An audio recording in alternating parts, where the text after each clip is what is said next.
Hello everyone. सो मेरे को बहुत सारा डीएम ऐसा आता है जहाँ पे लोग बोलते हैं कि मैं बहुत दिन से फास्टिंग कर रहा हूँ एंड मैं वेट लॉस कर रहा हूँ, बट लॉन्ग टर्म में क्या होता है वो वेट गेन वापस से हो जाता है। कोई बोल रहा है 5 किलो कम हो गया, 10 किलो कम हो गया, 2 महीना मैंने बहुत अच्छा डाइट किया बट उसके बाद भी मेरा वेट गेन हो जाता है। उसके पीछे का रीज़न क्या है? एक हार्मोन है जिसके बारे में हम लोग बात करेंगे, उसको बोलते हैं लेप्टिन। लेप्टिन क्या करता है, हम लोग को, हमारा बॉडी को स्टिमुलेट करता है। किस तरीके से ये इन्फॉर्मेशन देता है हमारे ब्रेन को, जिसके अंदर में एक छोटा सा चीज़ जिसको बोलते हैं हाइपोथैलेमस।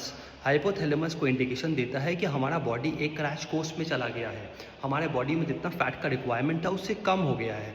एंड मीनवाइल वो क्या करता है, हमारे बॉडी में क्रेविंग को बढ़ा देता है, खाना खाने का जो एबिलिटी है उसको बढ़ा देता है। एंड थोड़ा दिन के बाद आप देखो कि आपका जो वेट लॉस हुआ था वो वापस से वेट गेन हो गया।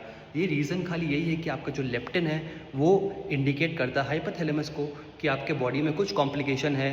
फॉर एग्जांपल अगर 10 था वो 5% हो चुका है तो उसको वापस से 10 करना है। एंड फिर क्या होता है, आपने जो इतना ज़्यादा मेहनत किया वेट लॉस करने में वो वेट वापस से गेन हो जाता है। सोचिए आप 2-3 महीना से फास्टिंग कर रहे हो, आप 5-10 किलो कम की हो बट फिर भी आपका वेट गेन हो जाता है। तो हम लोग इसको कैसे पूरा सर्कल को ठीक कर सकते हैं? क्वेश्चन ये होगा आपके माइंड में कि अगर हम फास्टिंग भी कर रहे हैं और वेट लॉस भी हो रहा है, वेट गेन, तो फ़ायदा क्या होगा? देखो, सबसे इंपॉर्टेंट चीज़ ये है कि खाली आपको फास्टिंग नहीं करना है, इसके साथ 3-4 चीज़ और करना है, जैसे स्ट्रेंथ ट्रेनिंग, कार्डियोवैस्कुलर एक्सरसाइजेस, जहाँ पे आपका हार्ट रेट ऊपर जाए। अगर आपका हार्ट रेट ऊपर नहीं जा रहा है, आपका हार्ट रेट थोड़ा सा पंप नहीं कर रहा है, तो वो कार्डियो एक्सरसाइजेस नहीं होता है। और कितना हार्ट रेट होना चाहिए वो भी एक मैक्सिमम अमाउंट ऑफ लिमिटेशन से थोड़ा सा कम होना चाहिए, जो कि होता है 80% of your maximum heart. Second चीज़ जो इसको अफेक्ट करता है और आप उसको बेटर कर सकते हो ताकि ये जो लेप्टिन है वो अपना काम नहीं कर पाए, वो है आपका रिकवरी। और रिकवरी डिक्टेट करता है आपके स्लीप साइकिल से। अगर आपको अच्छा स्लीप साइकिल मिल रहा है